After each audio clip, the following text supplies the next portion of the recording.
Hey, it's Peter from Cars and Guitars with how to diagnose and change a blown head gasket on a 3.4 liter V6. This was in a 2006 Chevy Equinox. Coming up with the blown head gasket diagnosis was not easy. The template would come on, the thermostat would go all the way up, the temperature gauge would heat up, the light would come on, the engine would go into a fail-safe mode, into a reduced power mode, and then it all of a sudden would cool down. So it was cycling hot, cold, hot, cold. So I thought it was a stuck thermostat. Change the thermostat, same thing. Get hot, get cold. This time it was staying hotter a little longer. So I started to think about the water pump. Maybe the shaft was broken. It was catching every once in a while, circulating the coolant, and it would cool it down. Took the water pump out, wasn't the water pump. Shaft was fine. Put it all back together, fill it up with coolant again, ran it, still doing the same thing. It's hard to see, but on this engine there's a small vent cap near the water pump where you can vent out the pressure. So I opened this up and nothing was pumping out. So I'm thinking the water pump can't be pumping, something's wrong. There was no coolant in the oil. There was no puffs of smoke coming out of the exhaust. Nothing to indicate there was a blown head gasket.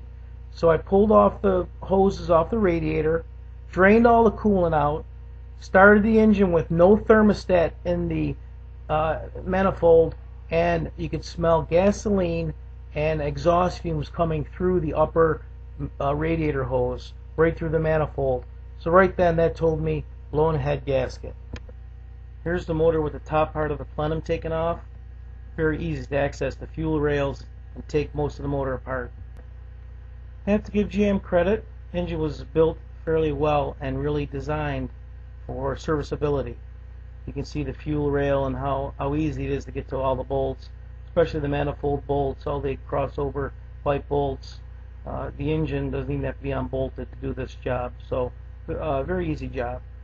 The sequence for taking it apart is pretty simple. You take out the air cleaner, the air box, then you take off the top plenum. You can leave most of the stuff attached. Take off the pack for the ignition module, valve covers take off, then the intake plenum comes off, tensioner, alternator, other valve cover, and then the heads come right off. Surprisingly easy. This is a very easy teardown on this motor. The problem with the plenum extending into being part of the head makes gaskets very complex. The gasket set for this was very complex. A lot of gaskets, a lot of potential for leaks. You can see where the head gaskets and the intake manifold gaskets, how they're all set up, and you can see how that leaves a lot of opportunity for leaks. Here's the culprit. You can see where the head gasket failed. The coolant passage was leaking ever so slightly into the combustion chamber. Cleaned the piston off. The piston was actually pressurizing the coolant passages, and I'm surprised it didn't blow a radiator hose because of that. When I did take off the hose, it was full of pressure. But it was just either a bad gasket from the factory or put on wrong. Who knows, it could have been in a service loop at the factory and then reworked to put together wrong, but that's where the head gasket failed. Since I had it all apart, I did both head gaskets and pulled both heads apart, remembering of course to keep the push rods and the rocker arms in the right order so you can put them right back in the same spot. Here's the motor with all torn apart, 3.4 liter in an Equinox. Getting ready to put it all back together. Everything's all cleaned up. We got one head ready to go here. Start with the one head, and then I got this other head I'm getting ready to put together. I got the head taken apart and the valves, clean out all the valves, make sure they seat right. Putting the motor back together was fairly simple as long as you're careful. Had absolutely no problems whatsoever. But here you can see where the head is actually part of the intake manifold, and the intake manifold forms the rest of the head where the valve cover would go on. I'm not a big fan of this design where the head splits with the intake manifold and the valve cover gasket runs over the opening there, but with enough sealant in there, it seals just fine. Really wasn't that bad.